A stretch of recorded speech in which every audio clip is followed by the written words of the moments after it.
سوالات بہت زیادہ آ رہے ہیں اور اس وقت اس سلسلے میں ہم پڑھنا نہیں چاہتے۔ عوامی طور پر بھی لوگوں کے اندر بڑے عجیب طرح کے کیفیات ہیں اور لوگ سوال کر رہے ہیں کہ فلسطین میں جو کچھ ہو رہا ہے اور جنگ کی جو صورت بنی ہے اور جس سے جو عظیم تباہی آئی ہے، جان و مال کے نقصانات کے ساتھ معصوموں کی زندگیاں ضائع ہو رہی ہیں اور وہاں جنگ اپنی ہولناکی کی طرف بڑی تیزی سے بڑھ رہی ہے۔ ایسی صورتحال میں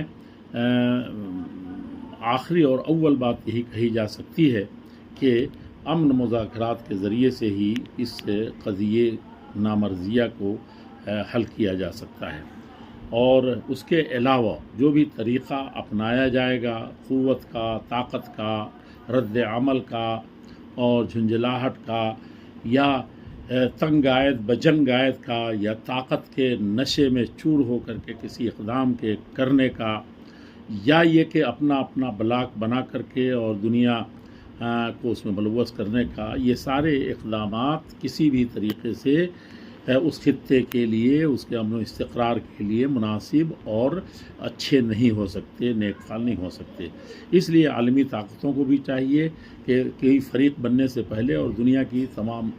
حکمرانوں کو بھی یہ فرض بنتا ہے کہ وہ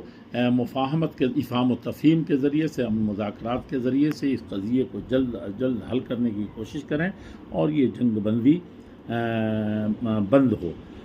ساتھ ہی عوامی سطح پر ساری دنیا کے لوگ جس فکر مندی کا اظہار کر رہے ہیں، ان کو چاہیے کہ مظلوموں کے حق میں خوب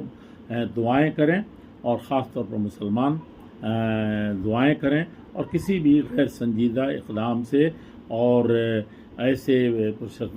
پرتشدد احتجاج اور مظاہروں سے پرہیز کریں، اور اللہ رب العزت والجلال کے دربار میں روئیں اور گڑ گڑائیں کہ اس مقدس سرزمین کو اللہ تعالیٰ امن و امان کا گہوارہ بنائے، اور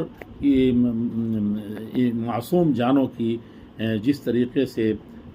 ضیاع کا معاملہ ہے اور نقصان کا معاملہ ہے، اللہ جل شانہ اپنے خاص رحمت سے اس کو دور فرما دیں۔ السلام علیکم ورحمۃ اللہ وبرکاتہ۔